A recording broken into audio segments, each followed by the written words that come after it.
Welcome, everybody. Great to see so many of you here tonight.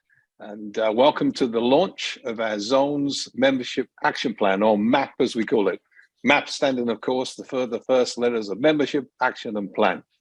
And do we have a plan for you? So let's ask ourselves some questions. Are you tired of seeing our clubs wither away and die? Seeing once proud clubs become a shadow of their former selves? Watching Rotary have less of an impact in your communities? It's time that we as an organization give all our club membership chairs an easy to follow plan to grow our clubs.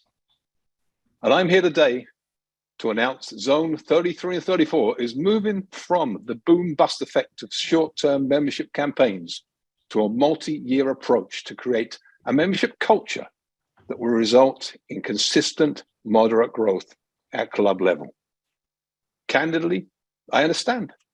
I've been in your exact same position. Some of you may feel a bit leery about another membership program, or you may have your own membership program, and that's fine.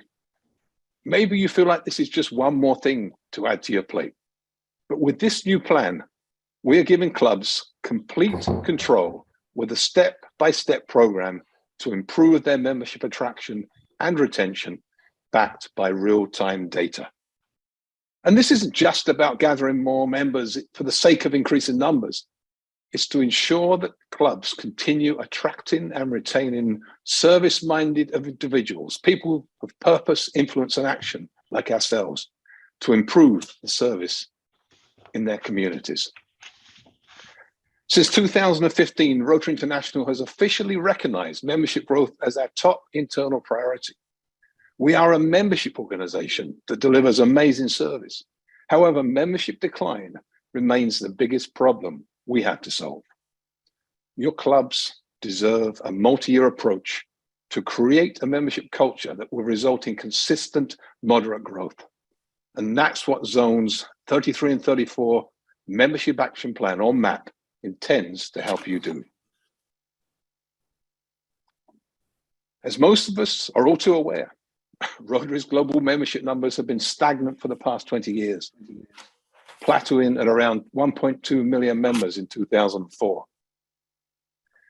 And even though last year we saw a modest rise in global membership, nudging us above the 1.2 million mark once again, regionally, the picture remains very worrying.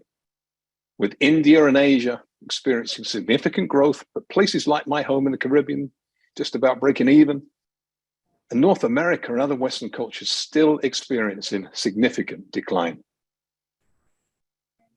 Whilst more flexible, innovative club models are showing the green shoots of success, many of our traditional clubs or legacy clubs are struggling, becoming smaller and weaker in the process, less able to deliver impactful service or offer positive customer experiences to our members.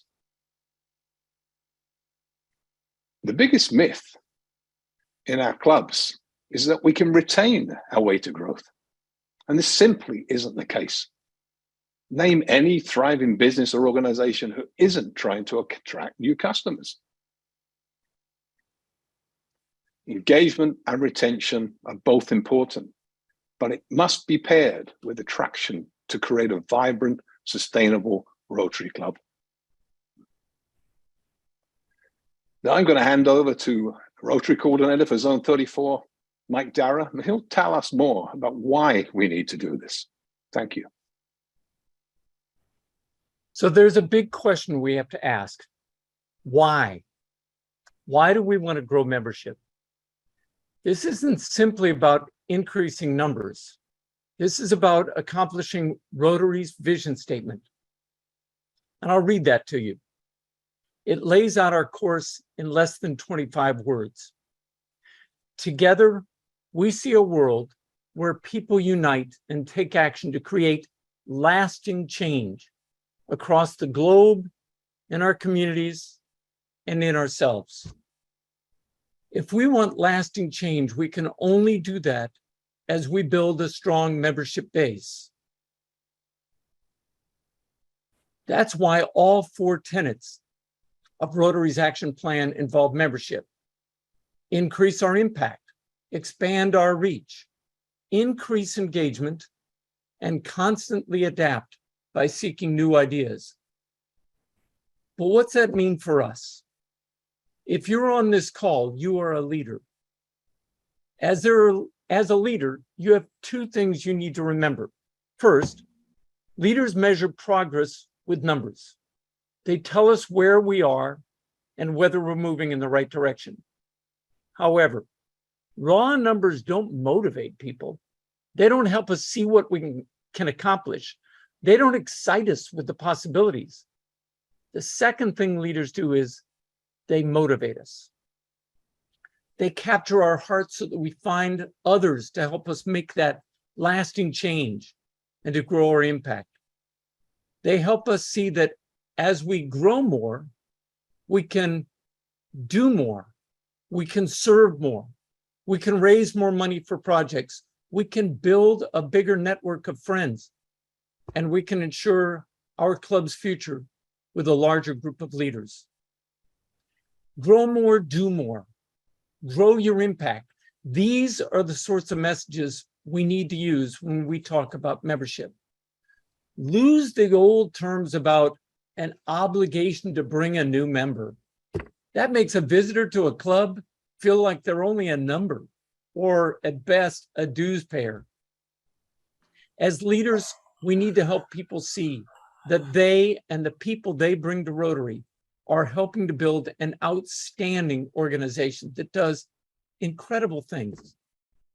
But as I said, we as leaders do need to have goals, and we need to understand how to determine whether we're succeeding and whether we're failing, and where we're succeeding and failing. To cover that, I turn to our Rotary coordinator for Zone 33, Terry Weaver. Thank you, Mike. Jeremy pointed out what I call Rotary's retention myth, which we've all heard from the highest level of Rotary leadership. It goes like this: we're pretty good at attracting people, we're just not so good at keeping them. We have a retention problem. And you've probably bought off on that, particularly if you looked at only the top level of data, where we see, obviously and truly, we attract about 150,000 members a year on average and lose about 170,000. But the problem with large numbers like that, it obscures what's really happening when you get down to the level of detail where the organization works, in our case, the Rotary Club. And this myth is so pervasive. I saw this on a 20-foot tall screen at the Rotary Convention in Hamburg. And the lady on the podium believed it as well. The trouble is, I've spent about 5 years rolling around in the membership data of about 1,700 Rotary clubs. And folks, when you get down to the club level, you can find no evidence to support that statement. The fact is that many of our Rotary clubs are really good at keeping members, and some of those same clubs are just awful. Now, here's a tip for you. The best way to minimize attrition in your Rotary club is never ask anybody to join. I'll say that again. The best way to minimize attrition is never ask anybody to join. Obviously not a success principle. Obviously not a success principle, but it would appear that we have tens of thousands of Rotary clubs where that's been the strategy. So I believe this mistaken narrative has misdirected clubs into thinking that the only thing we need to worry about is retaining members. Now, that's important. Every member we keep is a member we don't have to replace. But this retention thing is highly overrated as a growth strategy. I'll say that again. Retention is highly overrated as a growth strategy. You cannot retain your way from 20 to 25 members. Sooner or later, you have to invite somebody to join your club. So our goal is to change this narrative from one of retention is the only thing we have to worry about to consistent, moderate membership growth. So what do we mean by moderate membership growth? Well, it's something in the neighborhood of, say, 5 to 10%, something that doesn't disrupt things, doesn't cause the wheels to fall off, about a 5 to 10% growth rate. And when I'm not doing this, I have a little part-time practice coaching small businesses. And this is what I talk to small businesses about as well. If you don't have a growth strategy, you're shrinking, but it doesn't have to be flashy, 5 to 10%. So I hear these things from clubs, and you've heard them too. We're just the right size. All 49 of clubs in my district that I visited when I was governor thought they were just the right size, varying from 14 to 250. And that's the point of moderate membership growth. Clubs say, we don't want to disrupt the intimacy and the camaraderie of our club by getting big. Well, folks, growing from 40 to 42 members does not harm a Rotary Club. And then growing from 42 to 45 the next year doesn't harm the Rotary Club. And growing from 45 to 47 the next year doesn't harm a Rotary Club. In fact, it makes it stronger. That's so much better than the norm. Now, the norm is this, and as Yogi once said, you can observe a lot by watching.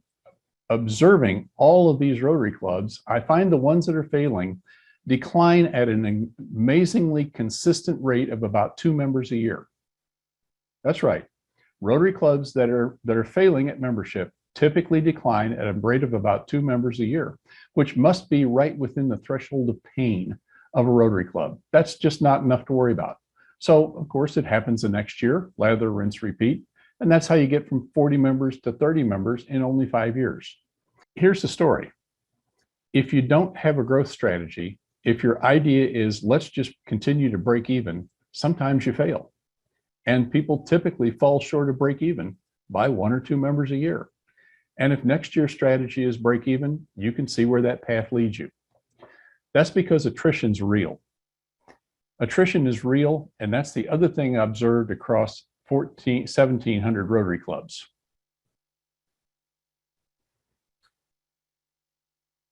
Over half the club's average attrition rate is because of life happens, reasons you can't even control.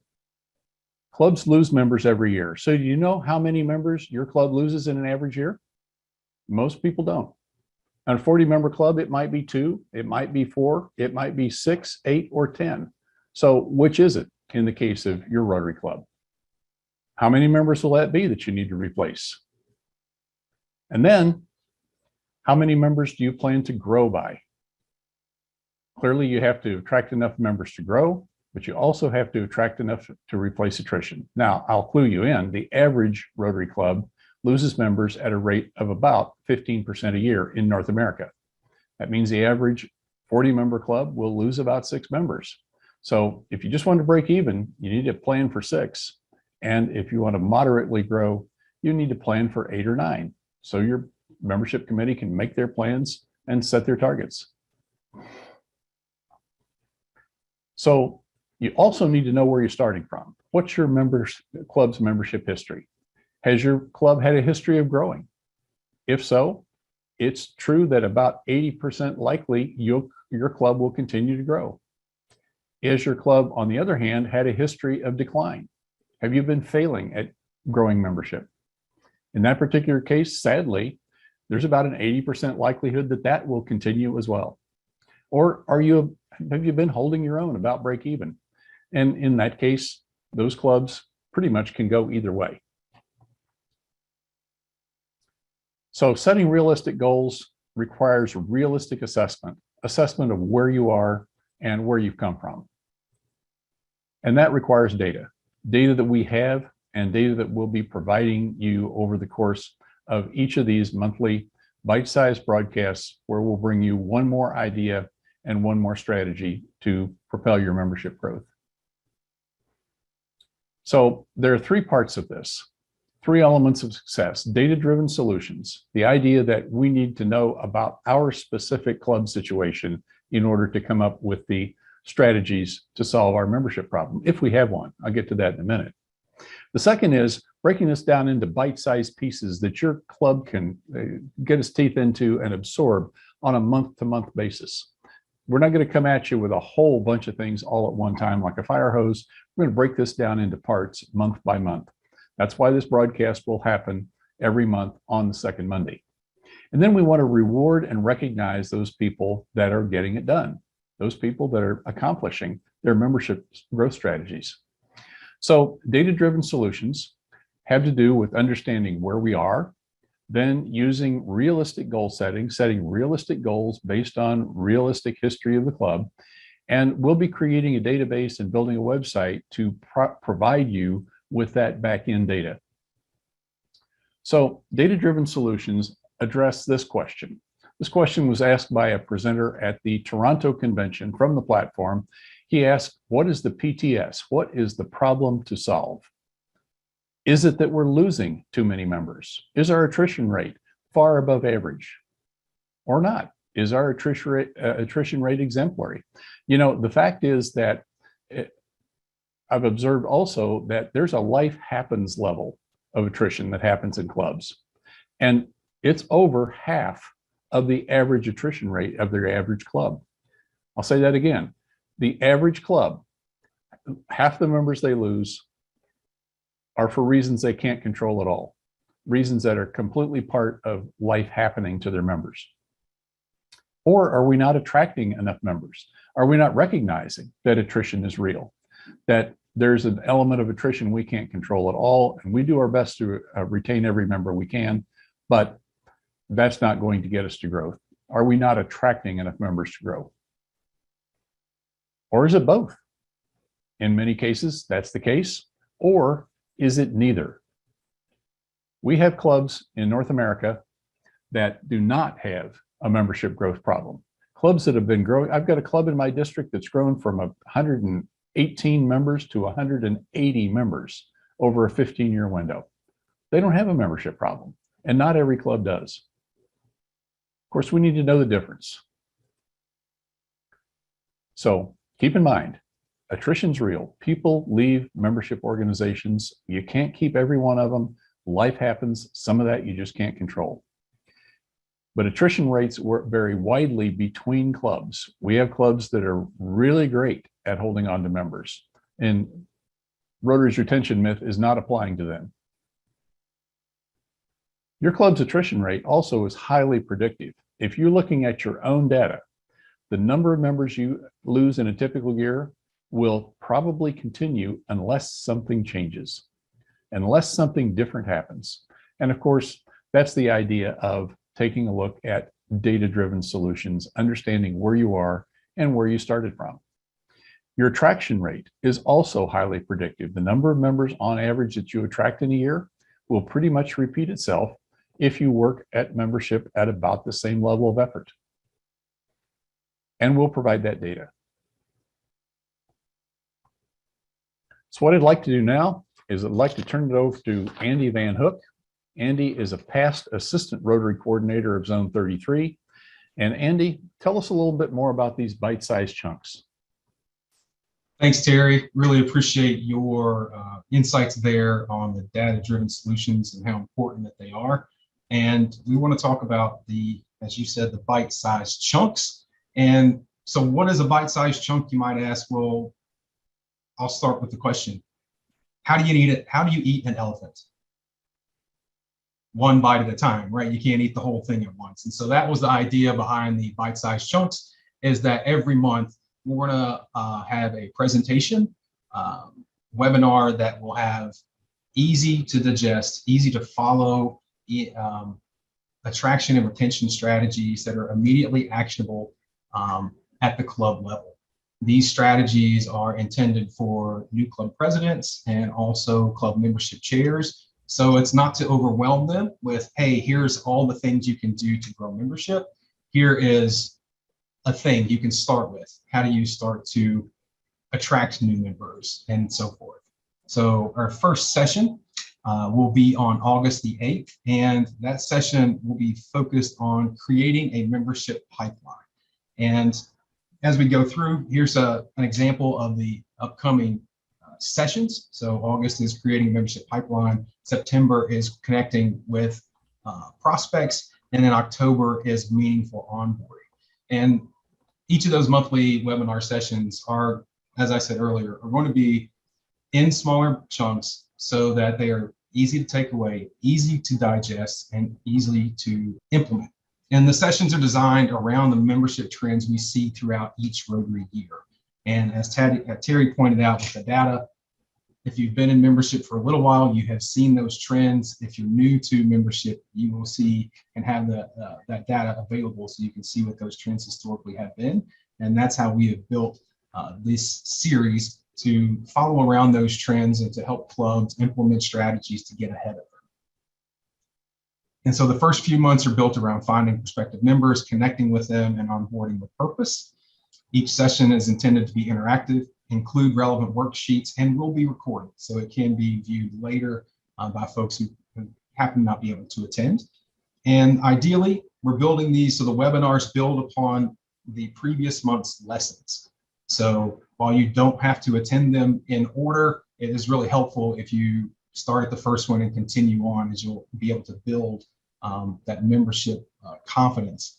And so, as we talked about before, we all know that Rotary happens at the club level, and these webinars are intended to assist club presidents and membership chairs to help them build confidence and use proven techniques to create a culture of membership attraction in their clubs, step by step. And just so you know, we're also going to be taking feedback from attendees throughout this process. So if we find the content isn't the need most clubs have, we're going to adapt and make sure that we're providing the resources clubs need to grow their membership.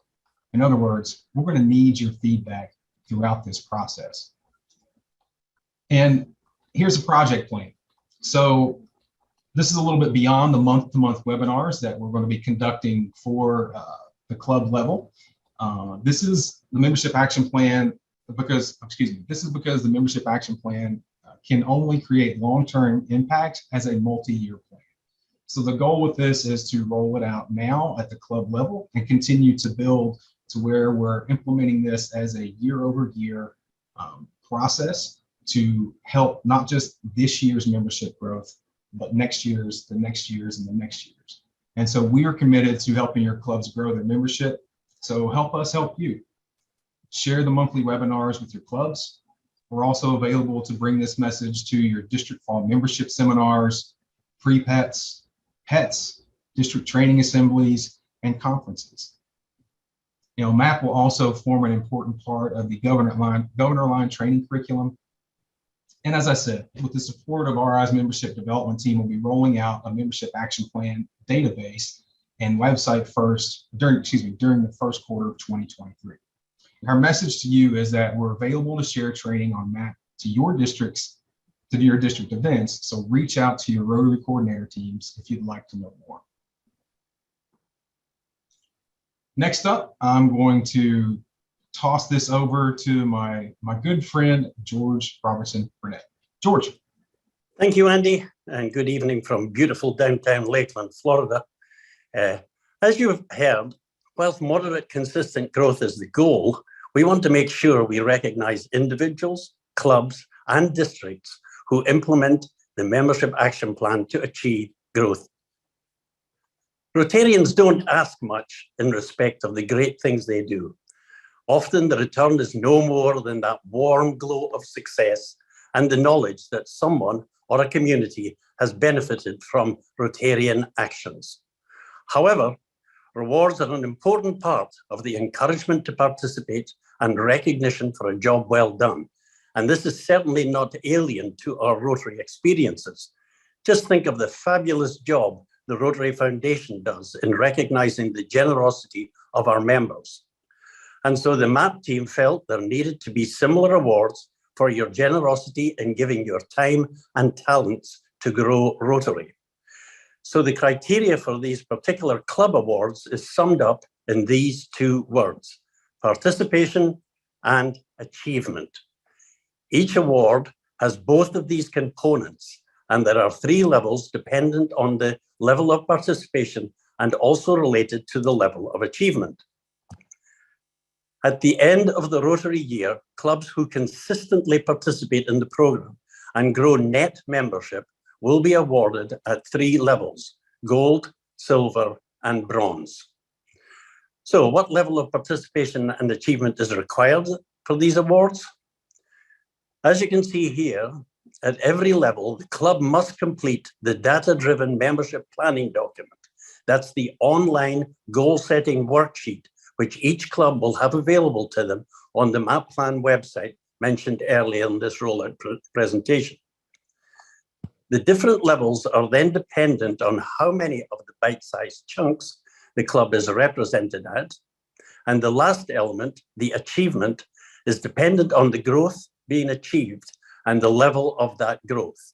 So as you can see here, Bronze Builder Award, you have to complete 6 of the 11 bite-sized tasks and the club has to grow. Silver needs 8 of the 11 bite-sized tasks and the club has to grow by 3%, and that must be +3. The Gold Award, complete 10 of the 11 bite-sized chunks and the club has to have grown by 5% or at least 6. Now, please remember that the goal-setting worksheet for the MAP from the MAP website must be completed in all cases. So that is the basis of the club awards, which is the only award we are rolling out tonight. However, we realize that individuals and districts have a very large part to play in the overall plan. So please look out for further announcements regarding awards for the district growth, as well as individual awards related to the encouragement and achievement of membership growth. I'll be happy to answer any questions you may have at the end of this MAP presentation, but in the meantime, I would now like to pass this back to Director Jeremy for some next steps. Thank you so much, George. So what in fact are the next steps? Well, first of all, let's sign up for the August bite-sized chunk Create a Membership Pipeline webinar to be held on August the 8th at 5 p.m. Eastern Time. And just as importantly, we want you to promote the August webinar to membership champions in your clubs and districts, club presidents, membership chairs, and others who are passionate about growing membership. We need you to make this plan happen. So let's do this and grow together. So, in summary, imagine having more members to share the load in your club, to bring fresh ideas and generate energy to give you the resources to do more good in your communities. Imagine the increased impact, the difference we all know Rotary can make. By providing clubs with an easy to follow plan and path towards membership growth, we'll go beyond imagining. Let's make it a reality. Thank you so much for your time today. I really appreciate all of you being here. I appreciate the comments from the presenters. I hope you found it exciting, interesting. But let's talk about those next steps again, because we want to make sure you do them. So once again, here they are. Make sure you sign up and promote the August webinar. Sign up for information that can be found by photographing, scanning the QR code at the bottom of the screen here, or go to the rizones33-34.org website and search on action. And the link will be up within the next 24 to 38 hours, 36 hours. Thank you all so much for participating today. And at this point, we're going to move forward to a question and answer session. So let's hear from you now with some questions and comments. I know there's been quite a number in the chat box that I've been observing as we've gone through the presentations. So I'd like to ask Sandra Hempstead and Chris Jones to take on the job of fielding these questions and sort of moderating from here on out. And let's use the rest of the time together to discuss this in more detail and answer any questions you have and go further. Chris and Sandra, over to you. Great. Well, we did have quite a few really good questions. One of the questions that came up, I think, had several people commenting. How do you deal with clubs that have a cap on membership that simply don't want to grow? And some comments that was causing a real issue between clubs, and that sometimes it's longstanding members that are just not comfortable with change. Terry, would you deal with that? I know you've had this exact situation happen to you. Sure, be happy to deal with that. Probably my best suggestion to that type of a club is think about a farm team. Think about setting up a companion club, a club perhaps that meets at a different time than your noon club, maybe a after hours club, maybe one that doesn't include a meal, which takes 2/3 of the cost off the table, and see if you can get a group of people together where you can, then you got an even better chance of vetting whether they're going to be those great Rotarians you're looking for. Are they showing up for service projects? Are they stepping up to leadership and so forth? And then every now and then you graduate somebody out of that club because, of course, attrition is real of your home club, and you'll lose members each year, despite how strong and solid you are and the fact that you got a membership cap. Life happens to about 10% of members a year in almost every club. Yeah, the only comment I'd raise to that as well is that there are certain places in the world where attrition is very, very low. You look to Western Europe, Great Britain and Ireland. It's sort of analogous to these clubs that just want to stay as they are. But the reality is they're all heading towards a very fast joint mortality, because as they age out as a group. So, whilst it may be possible to bring a couple of members in here or a member in there in that situation, in many ways, you're actually signing your own death warrant as a club, and it's sometimes very difficult to recover. So I think this is part of the cultural change that we're hoping to achieve with the membership action plan, is explaining and understanding and getting the understanding that these things just really aren't sustainable if we intend to grow Rotary going forward. We have another question in the chat that says, will these sessions be available to use at a club meeting? Absolutely. These recordings, we'll touch them up and post them in the 24 to 36 hours after the session, and you'll be able to find them on the Zone website. Just search on action. Go to rizones33-34.org, and in the search box, type action, and these membership action plan videos will be posted there, along with a lot of other resources which we'll be rolling out in time. So we had quite a few comments, and I'm not sure that they were exactly questions, but quite a few comments on starting new clubs, and perhaps some of the old club members leaving for the new club, and that also being an impact. And then additionally that we're trying to attract new younger members, and they're not really focused on going to meetings. They're more focused on the community impact. So how would you deal with that when starting a new club? Yeah, let me just touch on very briefly the whole concept of impact clubs, innovative clubs. Absolutely, this plan is designed to support those clubs and those clubs happening. In fact, we see those green shoots of growth happening primarily with those innovative clubs. And a great model which has got our eyes, Rotary International's attention right now, is indeed that impact club model, which is happening, which totally focuses, or almost totally focuses, on community service. This plan, however, is not just for them. It's also primarily focused on our legacy and our traditional clubs and the challenges that we have there. Now, if the club is doing well, we're not trying to fix it. We don't want you to throw the baby out with the bathwater. We're not into fixing something that ain't broke. But we're talking about here the clubs that are declining.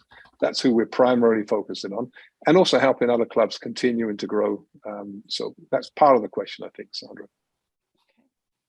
We do have another question in the chat box, and that is regarding, there's a couple of things rolling around here regarding how do we approach members? Do we have an elevator speech? Will we plan to roll that into one of the bite-sized chunks?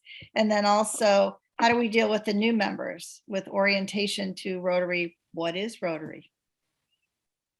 Yeah. Personally, I've never found an elevator ride long enough for my elevator speech. So that's something we talk about a lot. But absolutely, I mean, that is exactly the sort of tips we see happening. Andy, maybe you can sort of talk a little bit more about the bite-sized chunks and how you see that sort of tying in with this sort of request, the simple things that people need. Yeah, I think that's a great opportunity for those who join in to share what they do, right? This isn't intended to be a one-way conversation with all the information coming down from the MAP team. This is intended for it to be a back and forth, and what works for me as an elevator pitch may not necessarily work for somebody else. And so we're going to have some of those tips that we've seen work as individuals, but also we'll be seeking some input from those who attend and say, hey, what's worked for you?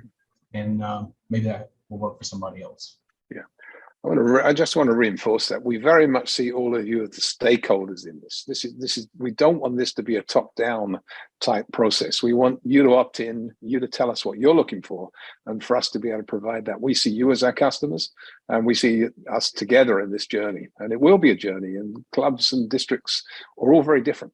And we talked about earlier on, there was a community there where there was concern about having too many clubs. There'll be some communities that have too few clubs. And there'll be some clubs who are at various stages in their development, which are attractive to some people and not attractive to others. So we really understand that one size doesn't apply to all, and we're going to have to give you the resources so you can create a separate solution, an individualized, tailored solution for each club in each district. And that's our goal, really, is to get you to become part of this process, us becoming part of this process, but to do it based upon data. And one of the things we haven't touched on, Terry talked about the Zone website, but we will have, this program will have its own website and database that enables us to give you the data you need, and really easily, and in an interactive, intuitive format. A place where you can go and see exactly what's happening in your clubs, what the history has been, and help us use that data to plan where we should be going. I think we have a hand raised, Sandra. Yes, we do. And that's Daryl. Daryl, would you like to ask your question? Yes, thank you. I am a part of the Rotary here in Charlotte, North Carolina. And when I first got into one of the first workshops to learn about the history of Rotary and how it was founded and what Rotary was about and how it's transformed, it was founded, known as being founded by business owners and business professionals. And when we wanted to bring new members in or attract them in, and small business owners, what have you, or people that are representing other organizations, we are doing magnificent work around the world as a Rotary International, as an organization, how we are touching lives and initiatives that we take on through our new chairman and what have you. However, when we are talking about on the grassroots level of each club, it seemed like it's getting away from showing the great benefit to those we want to bring in who are business owners, who are representing businesses. How is it how is it benefiting their business? I know we have to feel good and do good as far as what we're doing around in communities all over the nation, but the individuals, when they come in representing their business or other businesses, we seem to be getting away from how it's beneficial to their business and the marketing of the business and their networking, to have them to want to stay and know that their business is really benefiting and being branded as well as from someone that's a giving business, but they're also able to network within the membership. And that seems like, as I've been around a while, getting away from that. Great story. Great question. Yeah, sorry. Gary has his hand up. Yeah. Somebody made this observation to me several years back, and actually we're a membership organization. That's why Paul Harris started this thing. He needed some friends. And in my experience, over 40 years, the value to me, the return on investment to me as a Rotary member has been other Rotarians helping me with countless things. There's not a month goes by in my life, hardly a week goes by in my life, that something good doesn't happen to me as a result of knowing somebody, a quality person, through Rotary. It's been immensely helpful to my small businesses, of which I've owned 3 over the last 20 years. And now your mileage may vary, but I have done a ton of business with other Rotarians. I'm sometimes embarrassed by this. I've probably gotten way more out of Rotary than I've ever put into it.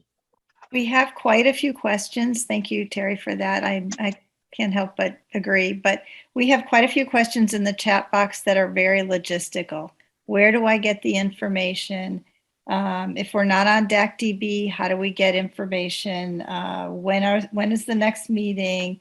Just how does it all work? So where can people find this, and how can they communicate this to others who have not been in this call today? Okay, well, let me start tackling that, and I can pass it on to maybe Terry or others that can give that some more detailed information. Well, first of all, we intend to very shortly build a page on the Zone's website, Zone 3334 website, which will have recordings of these webinars on it and also have the links to the future webinars. So that'll be the start, is getting people excited about this process by introducing them to these bite-sized chunk webinars. And it's an opt-in solution. We're not telling anyone they have to be there. You can't do that to Rotarians anyway. So we're looking people to get excited as we are about the opportunities this program brings.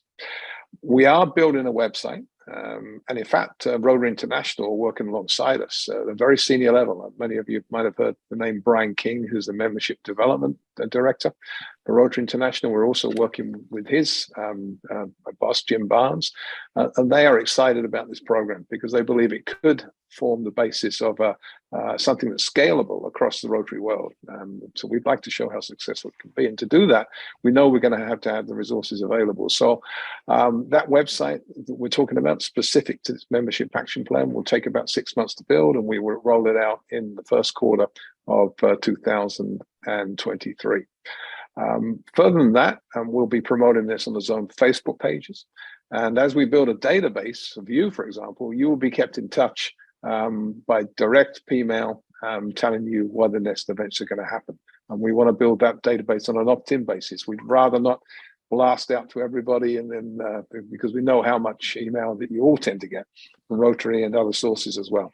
So that's the few points there. I don't know if anyone wants to add anything to that as a source of information. Okay. You can hardly miss if you put whatever it is you're looking for in the search box on the Zone website.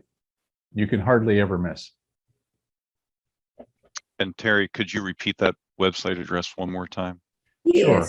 In the chat several times, RI, Rotary International, RI Zones, plural, ZONES, 33-34.org. So Terry, would you also provide a little bit of information for the clubs that are not on DAC-DB? I know you've talked about collecting membership data. They can go exactly the same place. It's wide open. Okay. Not connected. DAC-DB is a completely separate member management database. It's not an informational site. This is an informational site. Okay. However, we are looking at ways of working between DAC-DB and Club Runner when we send information out. So that's part of the solution we'll be looking for. And I know the Caribbean districts and some of the Northern Pennsylvania districts will be happy about that. We have a hand raised, I think, so. Yes, we do. It says John, but I'm not sure. Would you like to ask your question? Thank you. There we I go. want to dovetail in after Daryl Bonaparte's comment. I've been president of 2 clubs in my 3rd club up here in the mountains of North Carolina.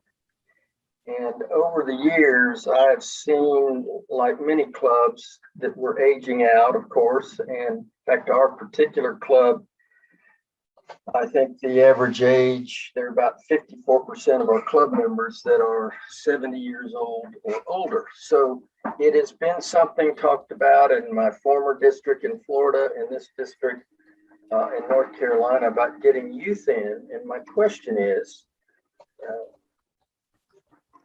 it's been very hard to get young members to come to meetings. It's been very hard to network, which is what Rotary was about when I joined it back 40 years ago. When our youth today, are in my industry as a real estate agent, are doing it on social media. In addition, we have about, when I ran the Chamber of Commerce in my former life in Fort Walton Beach, Florida, we had 150 different not-for-profits. My question is, has anyone figured out a way to bring in the youth of our country that are not joining anything other than the social media posts that our superstar real estate folks in my industry are doing? I'll stop with that, but I could talk 30 minutes about my thoughts on that. Thank you. And we wish we could hear you for 30 minutes. I'm a real estate agent as well.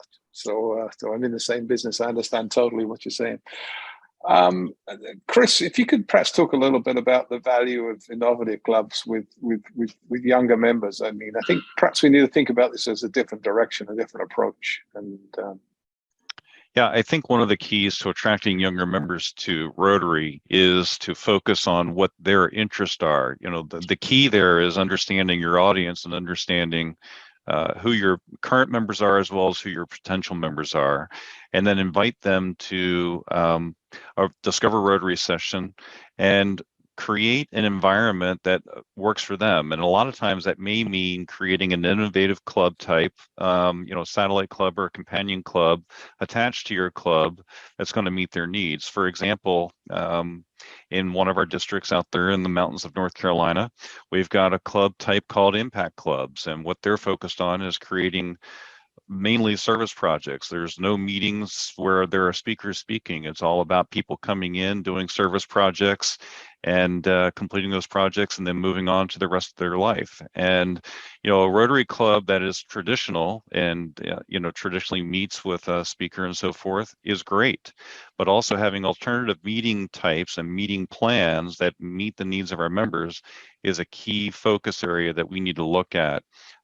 We can get outside the box, get innovative, and create new types of clubs that appeals to all types of members, not just younger members, but there may be some different types of members out there that want a different type of Rotary Club, but want to take the value that Rotary brings and some of the other positives in Rotary, like our Rotary Foundation, and leveraging that to be able to do grants and great work in their community.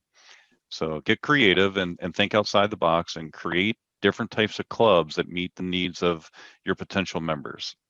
Yeah. One of the things we're going to look to do as well in the next couple of years is to build support for the growth of Rotaract and Interact within our zones. I mean, it's particularly strong in certain locations, the Caribbean region in particular. We see a lot of Rotaractors coming and making the transition into Rotary, and not always into sort of young clubs. Some of them like the traditional clubs. So we understand not every culture is the same, not every district is the same, but we think there's an opportunity there too. I think there's a couple of hands gone up. One was I saw waved in the audience. If you could raise your hand using the bar at the bottom, that would be useful. Then it pushes you to the top. But Sandra, there's someone else. Yes, we have Willie Anthony. If you'd like to ask your question, Willie. Yes, one of the questions I have is that last year and prior to the year before that, during the pandemic, we, for the most part, didn't really get a chance to really meet a lot in person. And we brought in some new members, but quite honestly, a lot of the new members really don't have much of an idea what Rotary is. And one of the things that I'm trying to do this month as the new president is to try to make sure that everyone does understand what Rotary is. So we're going to have an orientation for the most part to bring everybody up to snuff with what Rotary is, what we can be, and then set some goals as to what we want to do month to month and try to make sure that everybody thoroughly understands before we try to proceed and bring in new members on top of that, and them not having the idea of what Rotary is and can be. And I keep saying can be because there are so many other things where we are not, with even particularly with the youth that are meeting somewhere, or at least have access to social media. One of the first things they did is to have someone that's going to be a new member that's going to be in charge of Facebook, someone that's going to be in charge of Twitter and so forth, to keep us going on that particular. That way we get them involved and engaged. If we get them involved and engaged, we can get them involved in different projects we actually have. Yep, and I just want to read Nico Agnelli's statement in the chat there. It says, it's all about engagement, time, talent, and treasures. Engagement looks different from club to club and district to district, but we need to make it fun and engaging. If you're bored at your club meeting, so we'll be your guest. So it's down to us, in other words, to make that engagement happen. But at the same time, we need to attract, because if we're not attracting new members in, we will lose and we will eventually shrink and eventually die. So, Sandra? Yes, so we have a question about what is a companion club? And who would then like we'll to? go to Mike, who's got his hand raised. Yeah, who would like to take that? Chris Jones. Yep, I can take that. So a companion club is it's a satellite club type. The concept of a companion club is that it will never leave the parent club. So it's just really a companion. It's there to do the service projects and to do great work of the entire club. And again, the goal and the concept of a companion club is it never leaves the parent club. So thank you. And let's go to Mike, who has his hand up. Mike Sala. I do, and thank you very much. I'm the district Rotaract chair, and I may have just spilled the beans on that. I think Rotaract is a real key to having a migration into Rotary. You get the young people, the cost is extremely low. They do pretty much whatever they want to do as far as meetings and the like. And their meeting times are what they really kind of want to do. They're not tied to one Rotary club. In fact, they can now have independence. It's a segue. It's not a panacea for, by all means, but it's there. Yeah, I think there's no silver bullets, Mike, but this is a great pathway in the Rotary. And I know past District Governor David Edwards from Barbados in the Caribbean is on, and he's the former Rotary International membership chair. He's passionate about Rotary as well. David, I don't know if you want to add any comments or to what Mike said. No, I agree completely. I posted earlier there that interacting with Rotaract clubs, though it may be a long-term answer to some of the questions tonight, is the best incubator for membership long-term. We have to put in the work with the Interact and Rotaract clubs to change that direction of the youth, and they actually have taught many of the older clubs how to run meetings to appeal to the current young members. So Rotaract and Interact definitely support those programs. Mm-hmm. Thanks. I think we have another question. Dick has raised his hand. Yes. Hi, everybody. I've been in Rotary 23 years, over 48 years. Started in Portland, Oregon, and Hawaii, and now in North Carolina. A couple of things we have done, and I put it in the chat. We believe in the concept of KLT, and that's part of an elevator talk. Is we do business with people we know, like, and trust. And we've added 2 R's to it: respect and relationship. And, you know, the 4 reasons that people join Rotary is business, networking. Okay, do business with people in your Rotary club and across the country. Fellowship. I mean, my best friends are in Rotary. We are a service organization. We are leadership. The other thing is the 4-way test in our club has become a 5-way test. Okay, the things we think, say, and do. And number 5 is it fun? You know, we got to make it fun. We got to make, wow, I don't want to miss a meeting. That was an amazing speaker. That was an amazing program, kind of thing. So we use the acronym KLT all the time. So. Thanks, Dick. That's really, really useful, and I think we'll agree with that. I think the challenging thing is that probably all of us agree with most of the things that we've said here today. The challenging thing is we continue as a membership organization to see ourselves decline, and that is not a metric that I feel comfortable with. I think effectively, if you look at the room here, we're a room full of winners, and there's no reason why we shouldn't be able to turn this around, and we intend to make this plan be able to deliver that. So, Sandra, I don't know if I think we're on the witching hour. I think we are, and I think if you could wrap it up with some ending comments. And someone just asked what KLT was. It was know people that you know, people that you like, and people that you trust is the KLT. Okay. Jeremy, would you like to wrap it up for us? I would, Sandra. I'd like to think we've started something here. I'd like to think each of you heard something today that, and maybe if you don't agree with every part of it, you've seen an opportunity to actually come and be with people that care about where Rotary is going. Growth is not everything all the time. You know, we can deliver amazing service, and we do deliver amazing service in our communities. But it really does come down to making sure that the user experiences, the customer experiences of our members are good ones. So that's all about engagement. But one thing we know for sure if we do not attract, if we do not bring in new members, we will eventually die. A little while ago, I had the opportunity to be at the formation of a new club virtually, the District 7030. It was a Rotary Club of Paramaribo in Suriname. And that club had another name to it. It was the Rotary Club Quota Paramaribo. When I looked up the word quota, why is quota involved in this?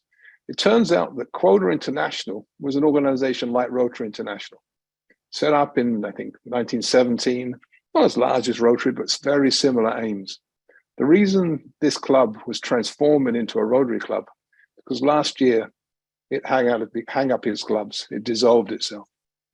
Those quotarians became Rotarians. Quota International is now a footnote in history. I am absolutely determined, as I think you are, to make sure Rotary goes the opposite way from that. We need to be a vibrant organization, one that delivers service in a world that needs us more than ever. We have the opportunity to do that. We have the opportunity to give our club's members a better experience, and we have the opportunity to grow. And we believe this is the first steps. We want you there on this journey with us. We want to listen to you. We want to hear you, and want you to make you part of the solution. This is all about you. This is all about our clubs. Rotary doesn't happen in the boardrooms of Rotary International. Doesn't even happen at zone level or even district level. It happens at club level. And that's where it's important. So I hope join with me, join with us, and make it happen. Lastly, you probably will have noticed some of us with screens in the background, with this gray background. I'd like to thank all those individuals who are here with those screens. Too many to name individually, but they are all members of the Membership Action Plan Planning Committee. I've been working for almost a year now to bring this to you. We want to grow this group because we can't do this by ourselves, and we want to grow it with you. So if you're passionate about membership, reach out to us and we'll find a place for you as we drive this forward. And Sandra, or Andy, if you could perhaps put the slide up again. So just a reminder again, the next steps, sign up for our first bite-sized chunk webinar, August the 8th, 5 p.m. Eastern time, an hour earlier than this one. You can scan the code there to get it, or you can go onto our website, as you've heard. But more importantly, promote this webinar. Tell your presidents, your club membership chairs, your club champions, and other district leaders that this is a place where we can come together and make a real difference as we drive this plan forward. It's a multi-year plan. We're going to be running a marathon here, not a sprint. But over the next 4 years, I'd love to be sitting here telling the Rotary world that we've turned the curve, that that arrow is going up, and that we grow membership in zones 33 and 34. And most importantly, that we make your club's experiences and your members' experiences better than ever before. Thank you so much for being with us this evening. Have a wonderful weekend. We look forward to you joining us next month and talking about this in between time. Take care. Good night.